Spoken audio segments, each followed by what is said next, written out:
What's up, everybody? Welcome to Super Retro, a nostalgic podcast about retro gaming, movies and film, pop culture, music, anything dope from the 80s and 90s. I'm your host, Tuck. That's your host, Will. Happy to be with y'all. Jam-packed show as always. Let's get right into it, Will. What up? Back again. Back again. Hey, what y'all need to do right now is go to our page, either one of them, but probably the Instagram page in this regard. Yeah. And look at the NBA Jam video that we posted. It's easily the best video we've ever had posted on Instagram. It's doing like TikTok numbers over on Instagram. And but that's besides the point. The reason I'm telling you about it is Will can never go to Detroit again. No. Don't even try it, bro. I'm banned. Will, in the video, calls the Pistons trash, and he was actually referring to the time frame.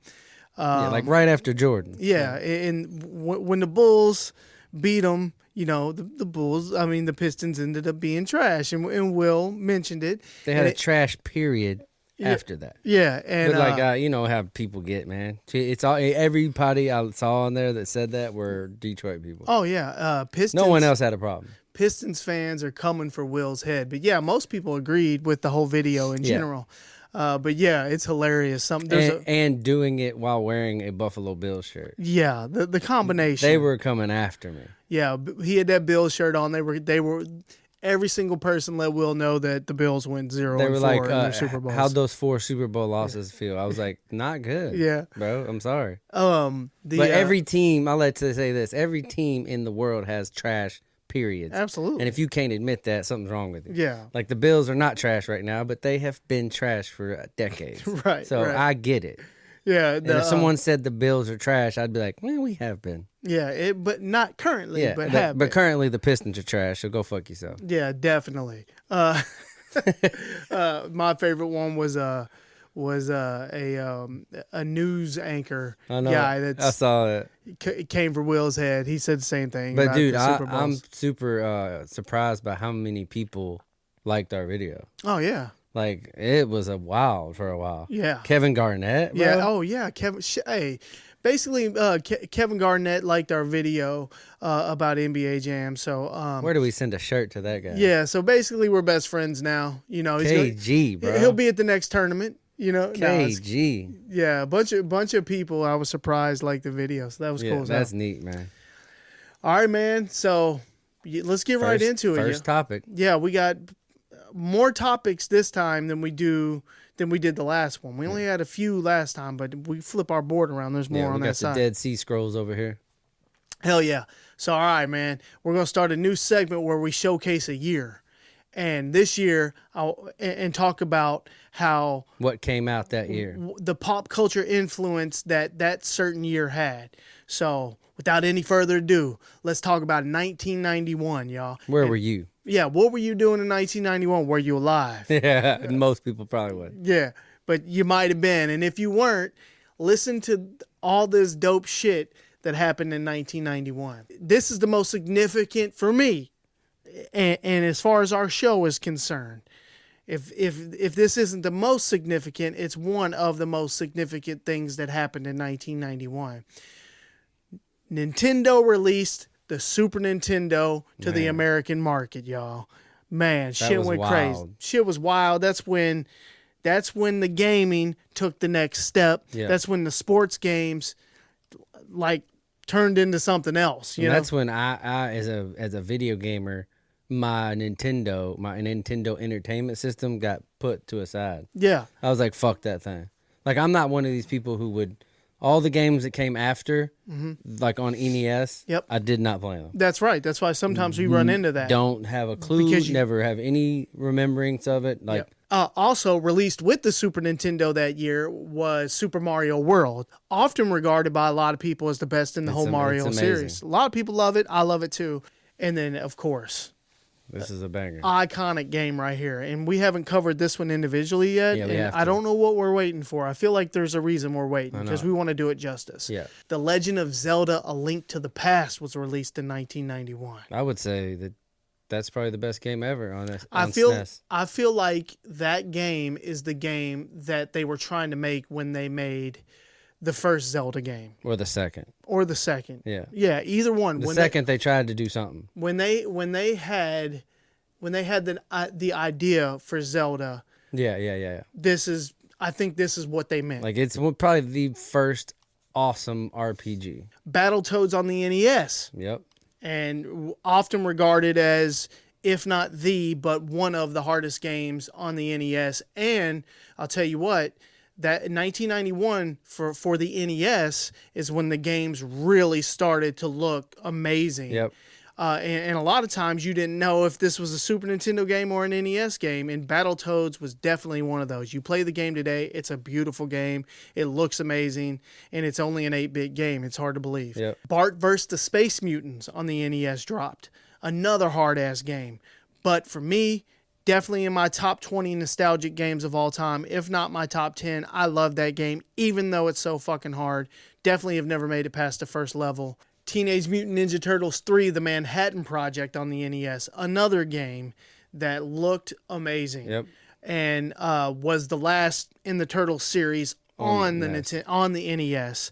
But was followed the same exact year by Teenage Mutant Ninja Turtles, Turtles in Time on the Super Nintendo. So they were still making games for both. Yeah, they were double dipping. Like they were. But Turtles in Time, man, to me, I don't think you could get much better at that era than that, man. I don't think so either. I think it was the culmination of all the Turtles games leading up to Turtles in Time. I was just playing it the other day. So good, bro. I played it for like an hour a couple days ago, and wow, it holds up. How crazy I found my copy, and I brought it over here. And then, of course, OG. we haven't mentioned the Sega Genesis at all. It came out before 1991.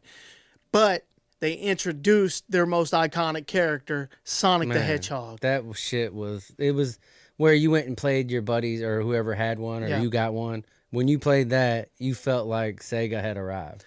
Dude, I have so much. I think for Sonic the Hedgehog and the music in Sonic the Hedgehog and the actual Sega Genesis system, I think I have equal nostalgia for those for the Sega Genesis and Sonic the Hedgehog as I do with the NES and like say Super Mario. Yeah, I really do, because I remember there was a very specific time when I got all of it at the same time. Me too.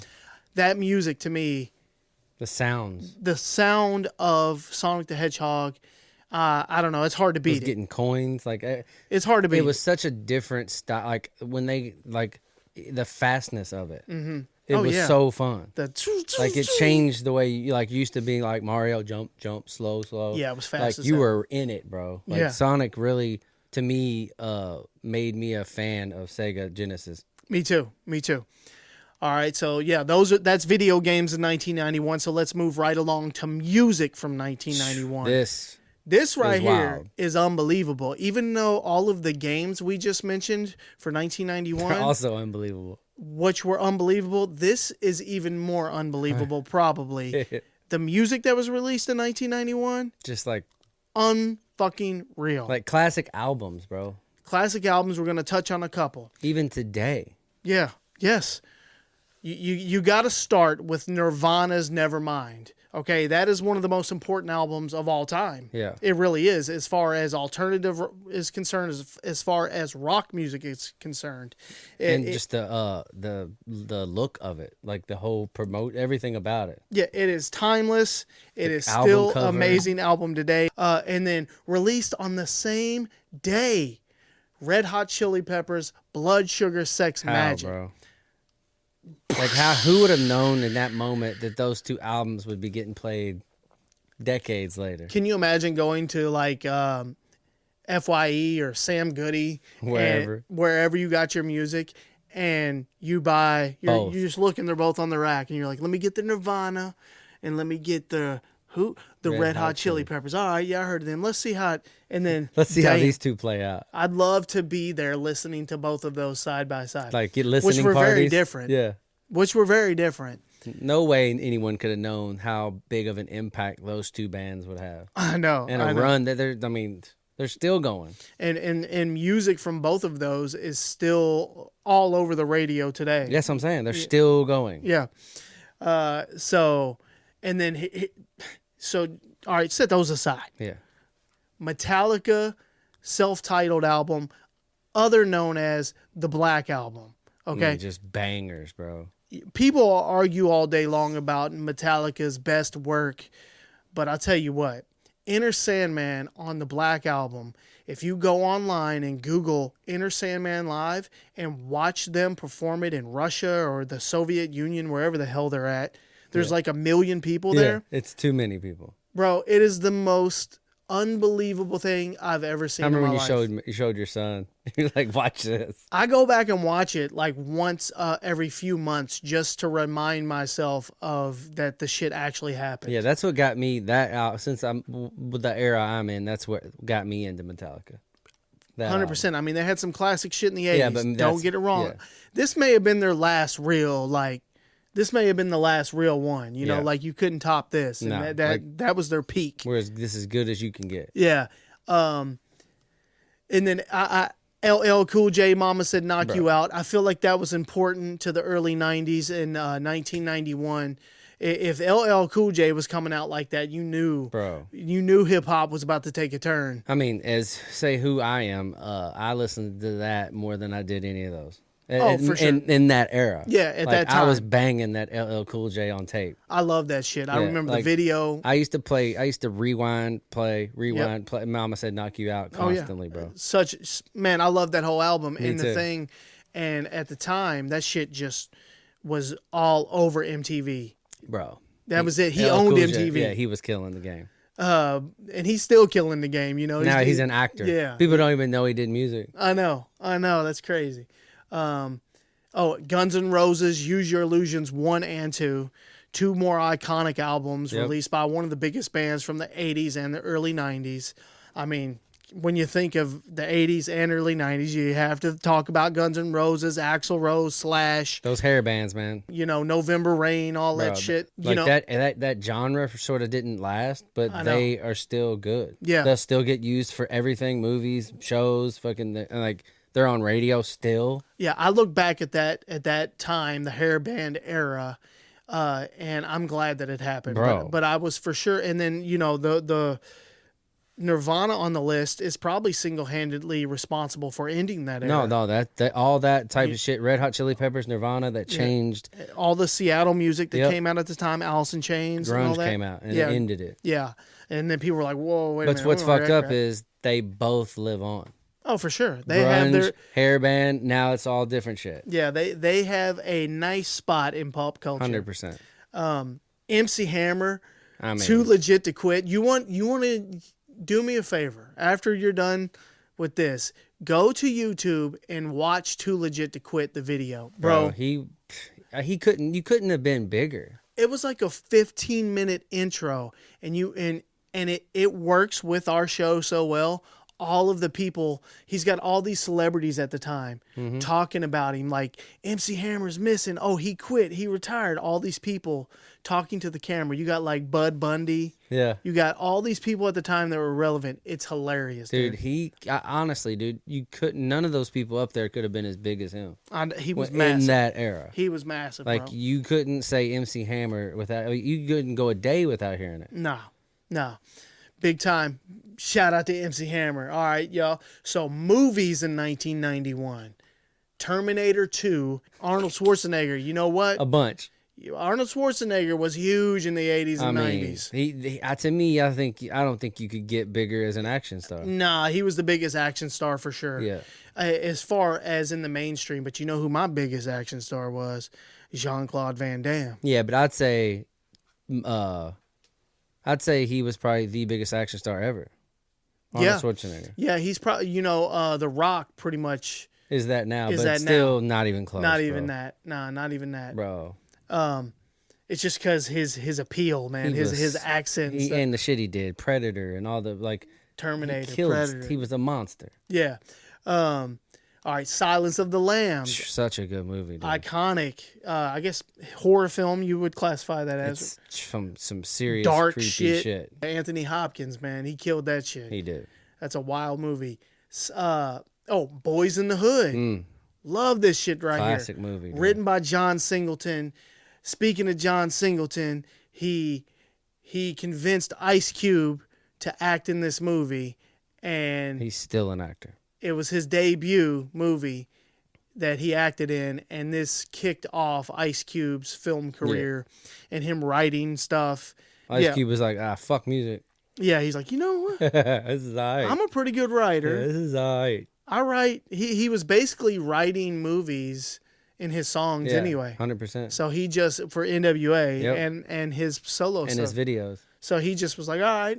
So yeah, John Singleton kicked that off for Ice Cube, and Boys in the Hood's a classic film. Wes Craven's People Under the Stairs. Bro, that was a fucked up movie, dude. That's a scary ass movie. It's really weird. Didn't we? No, we talked about children. No, we haven't talked about. When I saw that, I was like, bro, oh my God, I forgot about People Under the Stairs. We probably need to do a segment on that. But what a freaky movie. Man, Wes if you haven't Craven, seen that, go watch that. That's a scary ass movie. Yeah. You will not want to go in your basement. No. Ernest Scared Stupid. Shout out to the homie of the show, Jim Varney. Our OG. Our OG, like R.I.P. Jim Varney. Yeah. Ernest Scared Stupid dropped in 1991. The Addams Family. I put that on there because I felt like it was relevant. You know, it was Man, it's always relevant. Like the Addams Family will be done here until the end of time. Yeah, and that particular one is the one where Winona Ryder, is it? Is that who? No. It's Christina Ricci. Yeah. Christina Ricci plays Wednesday. They'll be doing Addams Families for decades after this. Hell yeah. And then listen to the television shows that debuted in 1991. Nickelodeon had 3 of them that live on forever in pop culture. Nickelodeon was killing back then. Yeah, hey, Nickelodeon had the 90s on They lock. really did, bro. Disney was secondary to me. Yeah. To Nickelodeon. For me, to Nickelodeon. For sure. But yeah, debuting in 1991, the Ren and Stimpy Show, the groundbreaking, cutting edge, shock value, crazy ass cartoon that somehow aired on Nickelodeon. It was wild, but we're gonna cover that later. Doug, the classic. Shout out. Doug. Shout out to the Air Jets. Shout out to the Air Jets. But yeah, Doug debuted in 1991, as well as Rugrats. Those are all 3 in the same vein. Huge. Yeah, and they all, you can just tell, it just feels like Nickelodeon. So, and then, also Dinosaurs. Bro. Dinosaurs. Not the mama or whatever. Oh my God. Dude, You got it. A little jacket over here. I should show it. Not the mama. I got to show it. And since we're on the subject, look at boom. this. Look at this ugly motherfucker. Look at that. Look at that. Who has one of those? We do. All right. So yeah, that debuted in 1991. Dinosaurs, Not the Mama. I mean, this next one probably, man. I don't think you could have a better run than they did.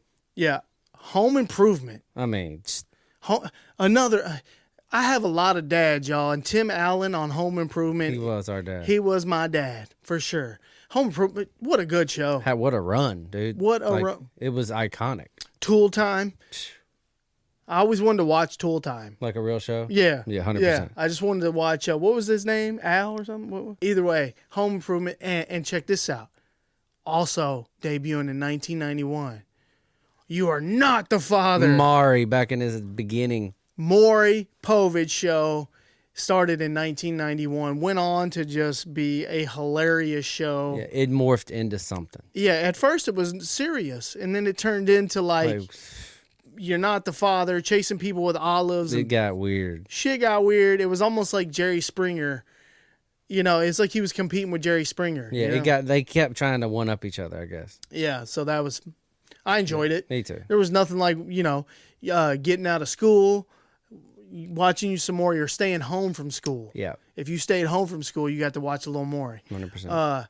And then Where in the World is Carmen Sandiego? Bro. I feel like that has pop culture It significance, means something to me. I used to watch it all the time. I don't remember what channel it came on, but yeah. I watched it a lot for some reason. But man, hey, that's 1991. I'm sure we forgot something, so definitely leave us some comments. What a year. Awesome year. So maybe tell us what year you want us to do next. But that's 1991. All right, y'all. I want to talk about the iconic year that No Limit Records CEO and founder Master P had in 1998. Bro, I'm telling you right now, one of the greatest years in hip-hop history. $56.8 million, y'all, is what Master P made in the year 1998. That's wild, bro. $56 million. Let that sink in for a second. That's nowadays numbers. All right. They sold just under 15 million physical copies. That's not even a thing anymore. They sold just under 15 million physical CDs and probably tapes. That is unfucking believable. Dude. This happened just before the digital age. And if it, I don't know if shit would have been the same. Hell no. He had us strung out, Will. Bro, I'm telling you, I would go to record stores and be like, is it here? Yeah. Did y'all get it? And if you had to hook up, they would give it to us early. I remember specifically, we would go to Better Days record store here. On Bardstown and Road. The guy would have them, like say they came out on Friday. They came out on Tuesdays. Well, yeah. Well, we would get them on Friday. Yep. Because he would be like, yeah, we got them in. And we'd be like. Look, it'd be a little brown box behind I swear, dude, I can remember it so vividly. Me too. He'd be right there. He'd be like, what y'all looking for? And then you'd be like, yeah, I'm looking for that new No Limit. He'd be like, he'd turn around, there'd be a box sitting right there on the We got a few left. He'd pull it out and be like, don't tell anybody. Bro, I bet they sold out before they even came out. Guarantee it.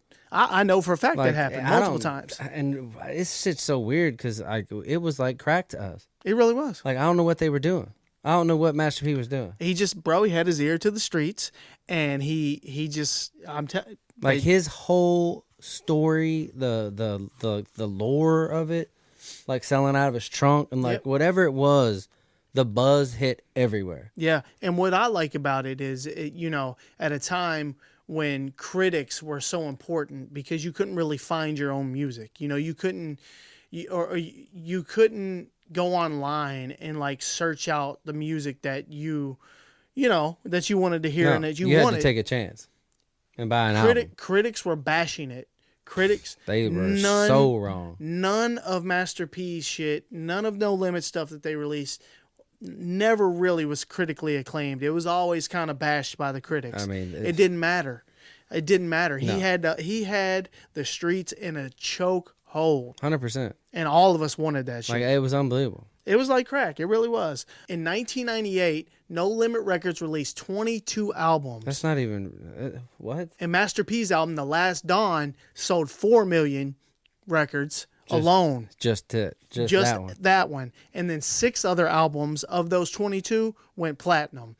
And a lot of the lesser-known artists... hundreds of thousands of records were sold by these people that no one had ever even heard of. No. Just because Master P was put them on No Limit. They rode the wave, bro. Look, just because Master P put them on No Limit, all right, and then put their picture right here. Right here. That's what I was just telling Tuck. Like, I didn't even, like, I wouldn't even know who these people were, but I was like, well, I guess I'm getting Fiend's album. I guess I'm getting C Murder's album. Straight up. Guess I'm getting Cain and Abel's album. Straight up. Oh, Young Bleed? Sure. Why not? Exactly. And then, look, I mean, this right here was worth... This is all the marketing that they did. They killed it with that. This was literally all the marketing they did. They would put the pictures in here. Look, coming soon, bro. Let's see what's in here. Coming soon. Mac. Bought Shell it. Shocked. Bought it. Loved it. Loved that shit. Is that C Murder second? Fiend. There's one in every family. I bought it. C Murder. Life or Death. That was good, bro. Let me see. Cain and Abel. Cain and Abel. I Am My Brother's Keeper. Couple bops, man. And then this Mercedes right here. I don't know if y'all remember this, but this Mercedes, I can't even see what the name of the album is. But you know what I'm talking about. This album, this was in these covers. They were coming soon for like 5 years. Forever. The shit never came out. Dude, the 504 boys bought it. Oh, yeah, the 504. Look. Look, Will, charge it to the game. Silk the Shocker, bro. Silk the Shocker, charge it to the game. Bought it. Let's see what else it has. Oh, look. Mystical, bro. Unpredictable. Bought it. In stores October 28th. Oh, there, look. Coming soon. The Last Dawn, the one we're talking about. I bought it. Look, I got the hookup. Bought it. I love this shit. Oh, man. But they were killing it with their promotions, man. Promotion, I'm telling you, man. Like, if you self-made, he didn't need anybody. No, when that era, man, he had the blueprint of how to be successful in music. He really did. Like, he was like, look, we're doing it our way. We're not having no people tell us what to do. Mm-hmm. Like, and he, after a while, he could do whatever the hell he wanted. 100%. Let me see. I just want to make sure we didn't miss anything. Oh, just real quick. I'm going to run through the artists that released albums that year in 1998. You had Young Bleed, My Balls and My Word. Was listening to it today. For me, man, that is... He almost stands out a little bit as far as the No Limit family. I don't even know how he did what he did in that album. I don't think he did. Yeah, I think he was shocked at how dope that album was. I think when he came out with that, he was like, I'm done. Yeah. And Silk the Shocker, Charge It to the Game. You know, Silk the Shocker, if you go back and listen to it, it doesn't really hold up that well. No, but like, I think I loved it. What I was listening to today is like, people always like shit on his rap style. Mm-hmm. Like, I think he sort of invented that though. Yeah. Like, and it was a style that you couldn't really do live. Mm-hmm. Like, so it sort of sucked. Yeah. But like, in a studio, it worked. Yeah. Because he'd like talk over himself. Yeah. You know what I mean? Like, with his rap. Yeah. But still, I mean, he fit with all of them. Well, people always give him shit about being a little bit in front of the beat. Yeah. Bit, oh, yeah. You know? That's what I'm saying. And then we said See Murder, Life and Death. See Murder was my favorite. I Got the Hookup soundtrack. Fiend, There's One in Every Family. He was always consistently there with them. He was too. I liked his voice. Soldier Slim was good. Soldier Slim, Give It to Him Raw. Cain and Abel, Am I My Brother's Keeper? Mac was one of my favorites too. Mac Shell Shocked. Mac. Today when I was listening, you know, me and you were listening today. I went and listened to Mac. He released a song 2 years ago in 2022. Spitting. Spitting. I liked Mac. I'll play it for you in a minute. Yeah, it caught me off guard. I liked Mac. Because I didn't even know if I could find some of these artists on Spotify. That's how like underground this shit felt. Mm-hmm. But they're all there. That's cool, man. Snoop Dogg. But yeah, that's a good thing. Master P was so underground that he didn't need the help of like big time promotion or the radio. Mm-mm. He had his ear to the underground. He was the underground. No, he owned the streets, bro. Yeah, Master P was the underground. And that's why people gravitated towards it. They felt like, oh shit, this is shit that my mom has never heard. This is shit that my uncle doesn't know. This is shit my teacher doesn't know. I'm telling you. This isn't on MTV. It was like a word of mouth type of thing that spread across the country. Yeah, it blew up. And then see who else we missed. Oh yeah, and then the Snoop Dogg, The Game Is to Be Sold, Not to Be Told. That's when Snoop went to No Limit. In 1998. That's weird it's crazy they signed Snoop. I know. Out of nowhere. Yeah, I heard Snoop talking about Master P. Oh, nothing but Master P gave Snoop his first real money. He gave him his first real money. 100, yeah. Snoop asked for like a couple grand one time. You ever seen that? No, yeah. He gave him way more. He gave him like fucking 20 grand. Yep. When he was just asking for like a couple grand for a verse. He was like, nah, here you go. You're Snoop. Yeah, you got to know who you're better than everybody I just made gold albums with. That put a ton of money in the pocket. Yeah. Skullduggery, Big Ed, Magic. I mean, all those dudes. I liked Magic, Mia X, Steady Mob, and then, of course, Mystical was one of the best. But yeah, who had a better 1998? Nobody, as far in the music industry. Yeah, he was rivaling like massive record companies, Capitol Records, all these huge Atlantic Records, all these big record companies. Then you have this dude that started this shit just out of his trunk. Out of New Orleans. Yeah, so. I mean, he put fear into those big record labels. For sure. They were like, what the fuck? Like, how can he do this? So you're telling me they don't need our record company? Right. Dude, that might have been the start of the whole just like that happening, and then the digital era happening, and then now you don't even you don't need a record label. Like, who was more independent and more successful as an independent artist than Master P? I mean, I don't think anybody. I don't think that's a bold statement. I think it's pretty. It is, bro. And well understood. Who? Nobody.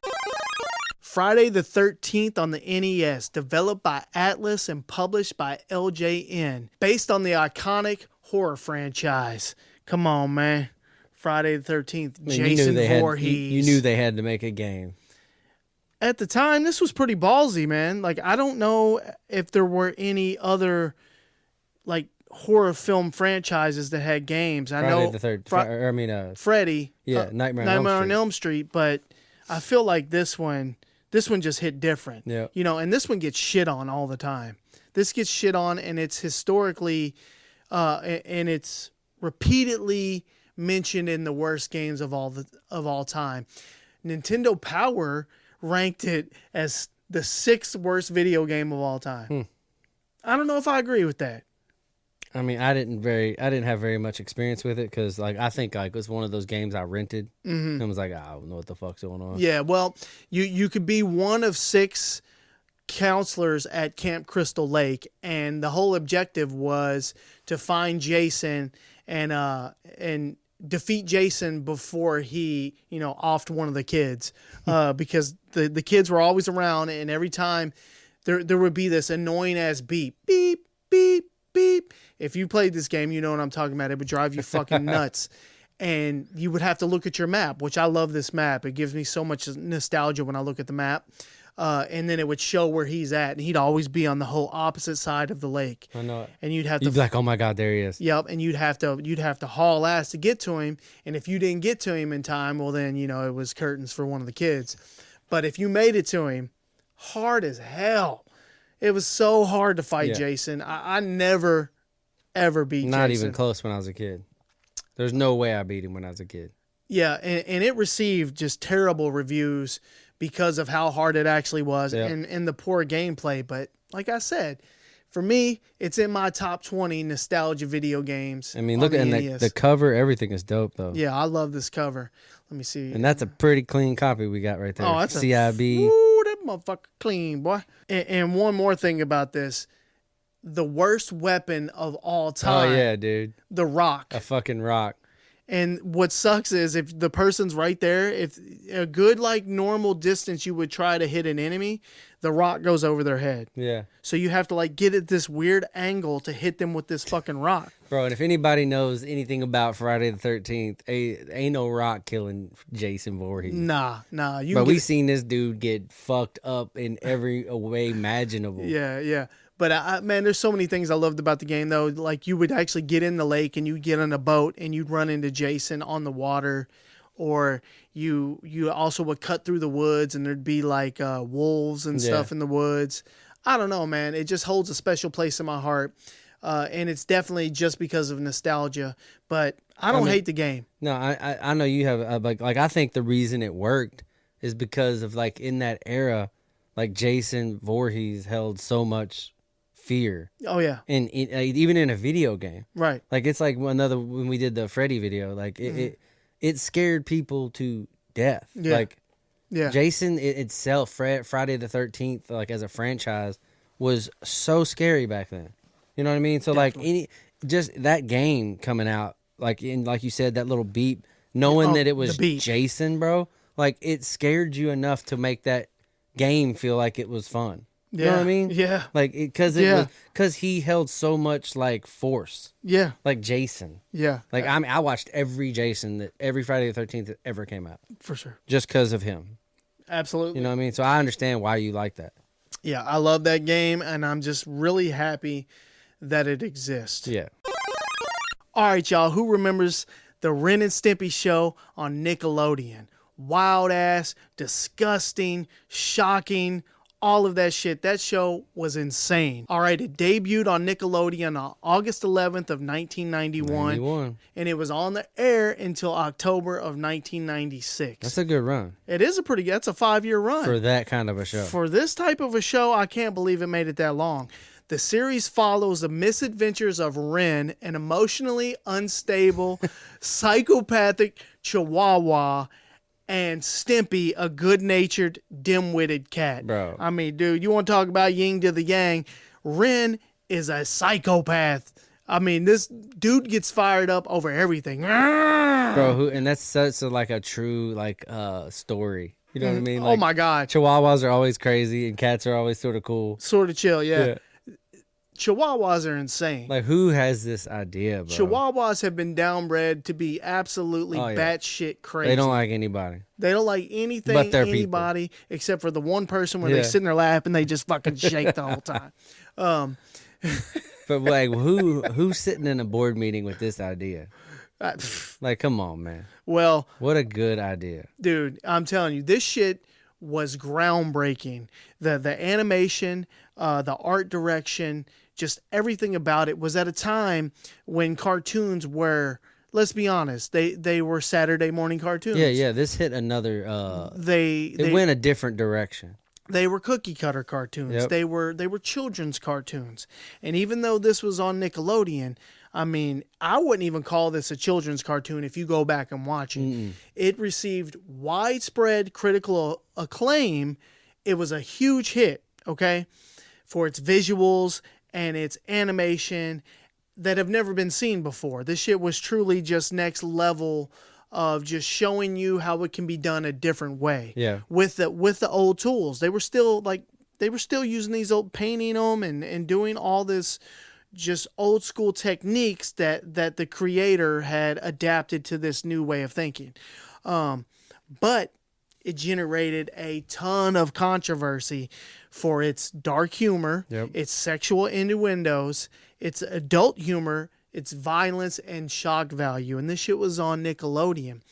And this show was basically like a anti-censorship at the time. Because at the time in the early 90s, let's think about it. Basically, art was at war with the government as far over censorship. Yeah. They were getting involved with bands like Two Live Crew and NWA trying to silence them. And they were doing the same exact thing, especially with cartoons. They were trying to tone it down. They were trying to get involved with what was on television. Anything that could influence the youth. And you know what I mean? I think it's pretty awesome that Nickelodeon kind of stood their ground and were like, well, we're going to air this. Yeah. But like you said earlier, like this show and this animation basically changed the whole rest of the future of this business. Yeah, it really did. Ren and Stimpy and the creator John Kay, which by the way was an absolute dirtbag, but every had to be. Look what he. Every creator of something amazing and iconic, most of the time, they end up being pieces of shit, and he was no exception. But that's neither here nor there. The Ren and Stimpy Show definitely inspired a ton of animation and adult cartoons that came after. Yeah. You got to think, the Cartoon Network. Yeah. Would it have been around if it weren't for Ren and Stimpy? Maybe. Would there be a South Park? Would there be a South Park? SpongeBob draws a ton of inspiration from the Ren and Stimpy Show. Just watch one episode of the Ren and Stimpy Show, and then go watch SpongeBob, and you'll be like, oh, shit makes sense now. Yep. They let people know that you could do it a different way, like you said. Super important show to the 90s. This type of show, this is another explanation of the 80s and the early 90s not giving a fuck when it came to art and just putting the wildest shit out there and some of the most inspirational shit of all time. And this type of shit right here is directly responsible for people like me and you in our generation's sense of humor. Yeah, for sure. Yeah, and you don't really understand it or know it, but all of this stuff mixed, this has a huge impact on basically who I am. It's a big deal to me. Yeah, no, I'm glad that kind of show existed, so we get what we get today. All right, y'all, let's talk about Kurt Russell in the 80s. Bro. Was he the biggest star in the 80s? I don't know. Could you look any cooler? I know. This man, he's my dad. Tuck didn't have a dad, but he had a lot of dads. I have a lot of dads, and let me tell you why. Kurt Russell, Overboard. Yeah. I'm telling you, when I saw Overboard, I was like, that's my dad. I don't have a dad. That's my dad right there. I loved everything about him. He had a bunch of little kids running around his little dirty ass house, and I felt like I was one of them. Yeah. So yeah, I loved Overboard. It's such a fantastic movie. Dude, he had a run in the 80s where, oh my God, like, you could do no wrong. No. You know what I mean? No, Big Trouble. You got to go say it. Big Trouble in Little China is one of the most nostalgic movies of my life. Unreal movie. Like, it seems like it's a video game. It doesn't seem real. Yeah, it seems like some kind of mythical video game I'm watching. Like, it seems like it's real. And if you want to personify the 80s in a movie, that's it. You're going to be hard pressed to find one more nostalgic and more 80s than Big Trouble in Little China. You know what old Jack Burton always says. Yeah. Like, I mean, the bad guys in that movie, the fucking story, the everything. like God, the way he looks, like dude kicks ass all movie, and he's fighting fucking Street Fighter 2 type characters. Yeah. You know what I mean, or fucking Mortal Kombat, like Raiden and like what a movie, dude. Yeah, and there's some that movie came out pretty early too, and there's some special effects in that. No, it holds up. There's bro. like some watch, CGI, early CGI in that. I could go watch that right now and have a good time. We should cover that one for sure. We got to. Tango and Cash. Hell yeah. Two cool ass dudes Hell kicking yeah. ass. Tequila Sunrise. Tequila Sunrise. I mean, dude.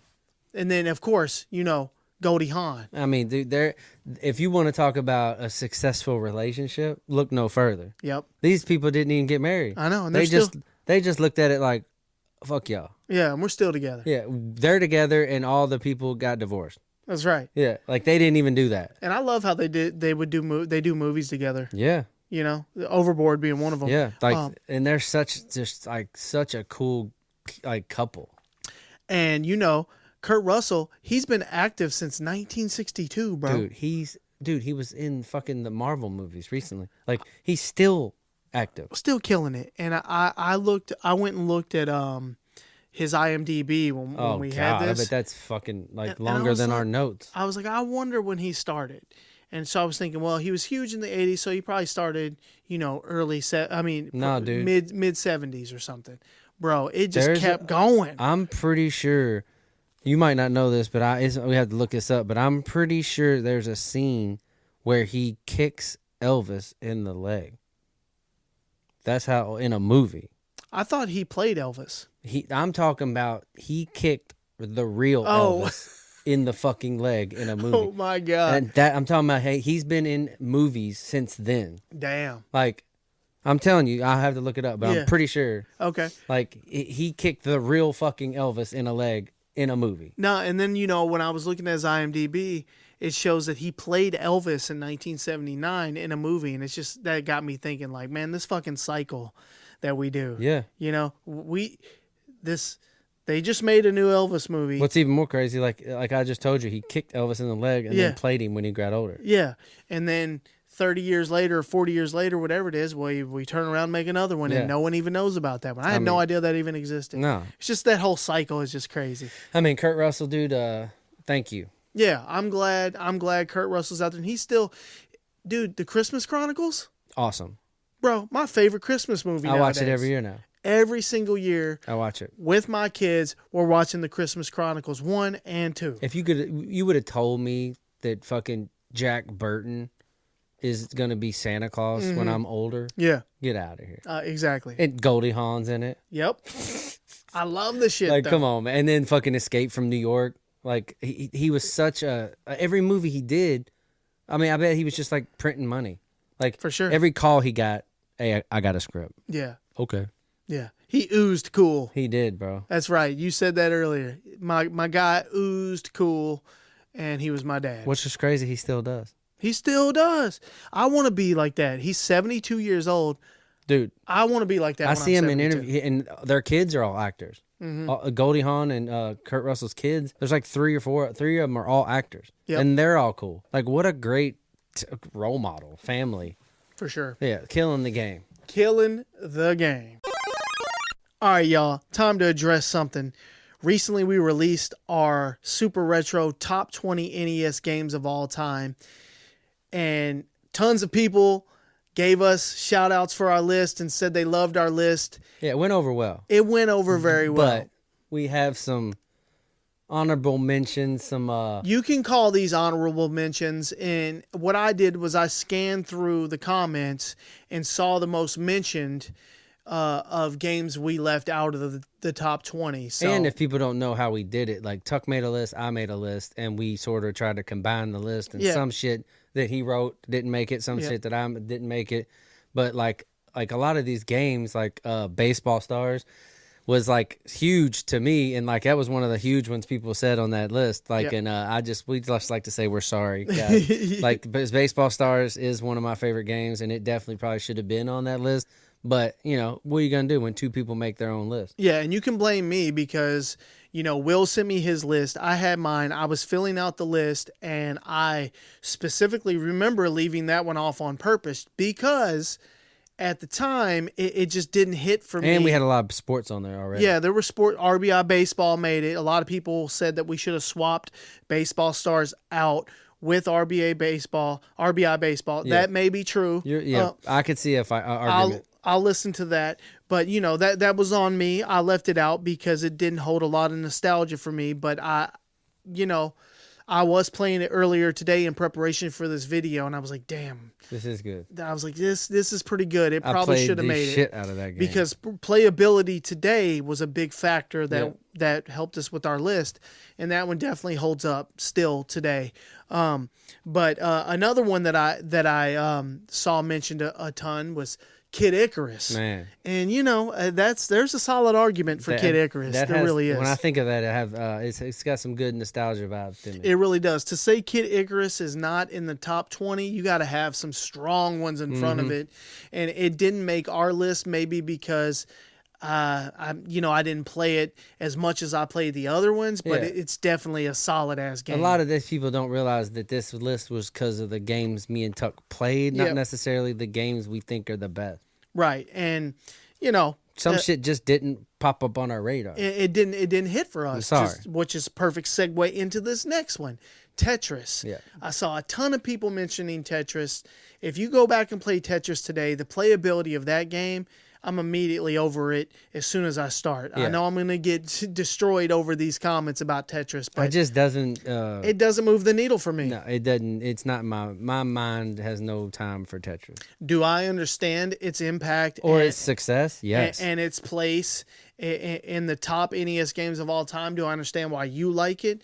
100% we do. Absolutely, but for me, not top 20 for me. We have it right back here on CIB. Yeah.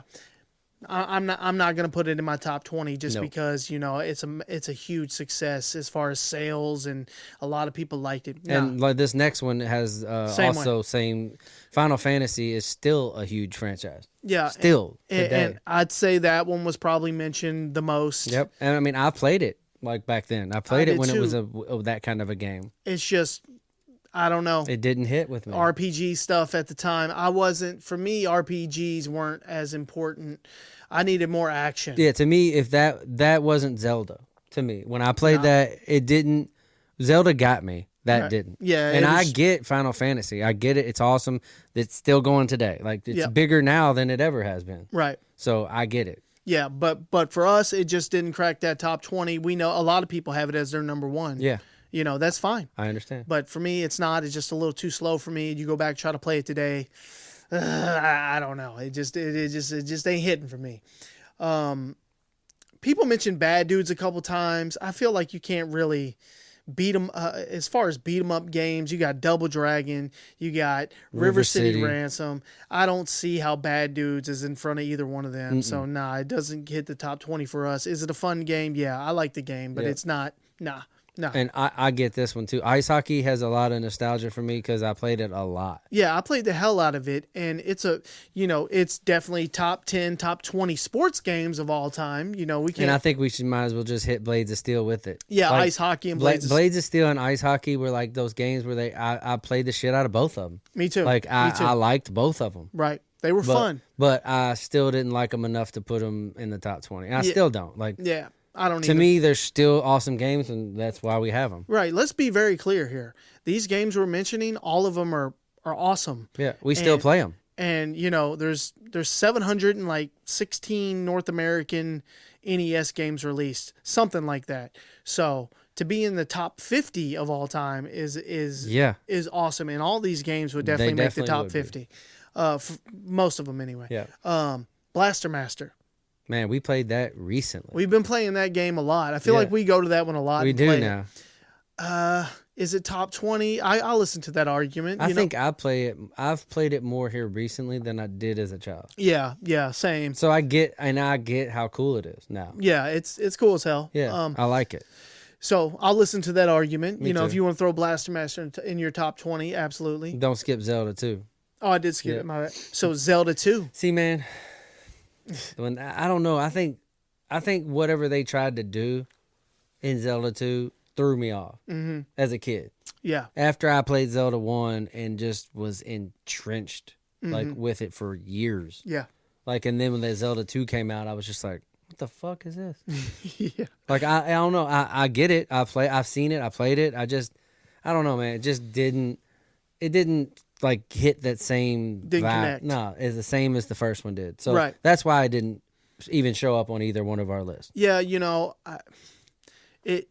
I have a lot of nostalgia for it. Me too. But for Zelda 2.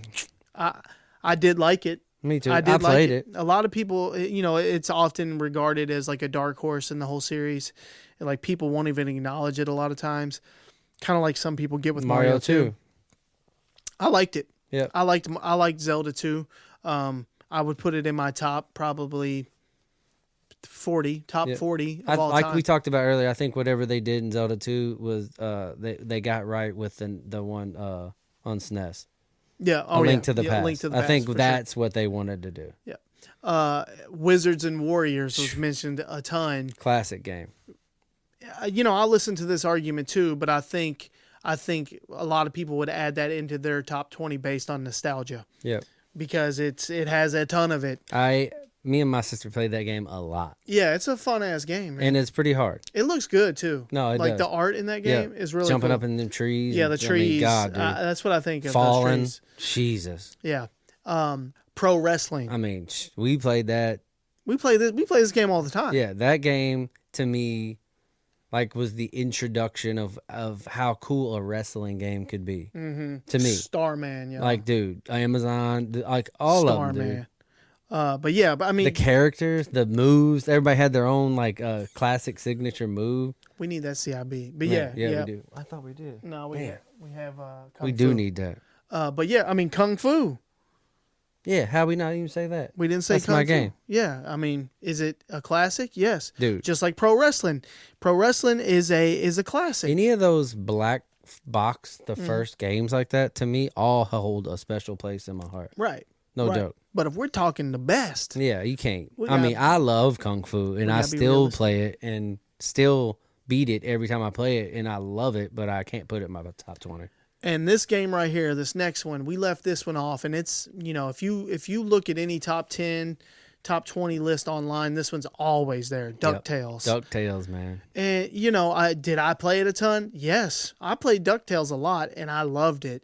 But when I was making the top 20 list, it just, it didn't hit. I was writing it off to the side. Like, I'll add it in there. I'll add it in there. Everyone we have on our top 20 list, I like better than DuckTales. It's just so, you guys make your list. It's so hard. Yeah, really try to make one. Like, it's so hard to leave certain shit off and put certain stuff on that has a spot in your heart. Mm-hmm. You know what I mean? Yeah, it's you start struggling with like that. Battletoads. Like, so many people have that. That's one of theirs. Yep. You know what I mean? But, like, how can we put that on there or leave, like, a Turtles out?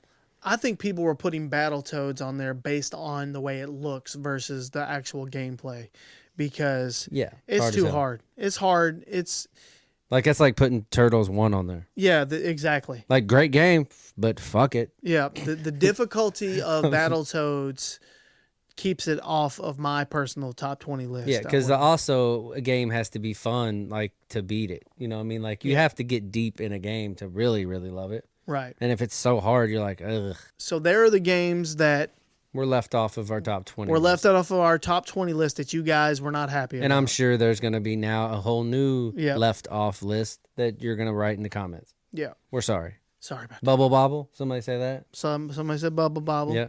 I saw a bunch of them, but these were the ones that I saw mentioned time and time again, like Yep. over and over and over. But again, it was just our list that we had the most fun as a kid playing. Yeah. It was our interpretation of the situation. Yeah. Here's something I want to talk about, Will, that's kind of off script here. Dude, on our top 20 list, we uploaded it to TikTok in 2 separate videos. And the top 10 list, so many people either love Mario 2 or hate Super Mario 2. It's not even, it's black and white. It's literally, you can't kind of like it. No. You either hate it or you thought it was awesome. Like, it's another one of those, they'll say it's trash, or somebody will say it's their favorite Mario. Literally, go look at the comments. Yeah, it's wild. And that's probably why our Super Mario 2 video was so successful. it probably is. It's polarizing. Yes. Super Mario 2, yes, is polarizing. And now, if you go watch our Super Mario 2 video, you'll know why. Mm-hmm. It's so polarizing. Right. Because it isn't even Mario. Exactly. Like, you know what I mean? I get why people hate it. But it's such... It was needed. Right. Like, I don't understand I don't think you get that if that didn't come out, Mario today isn't what it is. 100%. Like, that little fuck up made it not what it, like the Mario 2 that was envisioned. The hard ass boards, which, you know, the lost levels. Mm-hmm. Like, that's what Mario would have went towards. Yeah. Is the first and second one. That's right. And that's what's annoying about the whole thing, when people just are quick to hop on there and be like, Mario 2's trash, or Mario 2 shouldn't even be on the list, or take that out and put this in. You wouldn't have got Mario 3. Like did you really even play it, or did you just play it for a few minutes and it wasn't exactly like Mario 1, so you were just like, all right, whatever. What you actually had was an amazing game. Like, look at Mario 3. And it's probably the best NES game there ever was. Mm-hmm. And according to our list, it was. You wouldn't have got it without Mario 2. That's they right. stole the shit from that and took the shit from 1. You know what I mean? Like, and the lost levels, and put all 3 of them into one game called Mario 3. Yeah, that's right. You know what I mean? Like, you got that game because of that misstep. Yeah. That mistake of having Doki Doki Panic. Yep. You know what I mean? Like, thank God. I know. And it's, I feel like people are kind of shallow when it comes to, people need to give it a chance instead of, I bet most of the people in our comments that are calling Super Mario 2 trash haven't played it in a long time. Haven't actually really played it, except for when they were the one time when they rented it or they got it as a kid and then they played it and it wasn't the same as Mario 1. So I challenge you to go play it as an adult right now. Give it a couple days. Go play it. See how cool the boards are developed as. Like, go see how this game plays. Yeah, and they formed an opinion based on, I don't know, it not being what they wanted. Yeah, being spoiled almost. Yeah. But Mario 2 is awesome. I love it. Yeah, Super Mario 2 has an awesome spot on our top 10 list, and it deserves it. It deserves every single piece of it. All right, y'all, let's talk about this Legend of Zelda Easter egg on the NES. Apparently, if you enter Zelda in the name screen when you're entering your name, it takes you to the second quest, because, after you beat Zelda the first time, it's not over. Like, as soon as you beat it, they send you and you get to do it again, and everything's changed. Not everything, but certain things that you learned on the first quest will all have changed, and it's a different experience. And it's harder. All the dungeons are in different locations. Yes. Your heart containers that you get, they're in a different location. Basically, all this hard-ass shit you fucking took forever to learn is all just switched around. Yeah, forget everything you knew. Good luck again. And then when you beat that second quest, only then have you actually beaten The Legend of Zelda. Yeah. You have to beat it 2 times. So if you enter Zelda in the name screen, you skip that first quest and you go right into the second. So, which would be a really fucked up experience to do that first. Yeah, can you imagine being a child and just saying, what are you going to name yourself? Oh, I'll name myself Zelda. And then you enter it, and then you have to play that second quest, not even realizing. Bro, how many kids did this? That's what I told you. Like, when I was a kid, if you went to somebody's house, most likely the name was Zelda or Link. Yeah. Like, that was... Because when I told you, like, when I was a kid, like, there was so long that I didn't have a clue who Link was. Oh, me either. Like, that dude I was playing with was fucking Zelda. I didn't know I was saving Zelda. It took me forever to beat it. So how the hell would I even know? Yeah. You know what I mean? Then I learned it like in a Nintendo Power. I was like, oh, yeah, wait shit. a minute. He's not Zelda. Yeah. That's a huge thing for kids. In that it's a kid thing, because my kids still will call Link Zelda. If you like Breath of the Wild, that you're playing Zelda. Yep. It's not. Your whole goal is to save Zelda. But how funny. But so there's a Zelda Easter egg for you. Give it a shot. Go try that now. All right, y'all. So that's the show. Thank y'all for tuning in. Thank you wherever you're watching, listening. wherever you're following. If you're on our TikTok page, on our Instagram. Both of them are doing pretty well right now. Hell yeah, guys. We Keep appreciate sharing you. it. The followers, man, is just so crazy to me. I know. And see Instagram now picking up. We're thankful, y'all. Yeah, We're thank thankful. you guys for even listening to us babble about this nostalgia. Yep. And we have an email. Oh, I got to show you an email, Will. Cool. superretropod@gmail.com. superretropod@gmail.com. We're starting to get some crazy stuff getting sent to us. Yeah, also. we got some mailbags on the way. Can't wait to do these mailbag segments. We got an Ernest painting coming. Oh yeah. We got Can't wait to see that. Nintendo World Championship cartridges coming. Hell yeah. Like, this is some crazy stuff. I know, it's wild what's happening, y'all. And hey, we couldn't do it without y'all. No, man. So thank you for watching, spreading the word. Keep listening, and we'll keep talking about some crazy 80s and 90s retro nostalgic shit. For sure. I don't see us stopping anytime No. soon. We're just getting started. Follow all those pages like we said. And until next time, y'all, peace. Yep.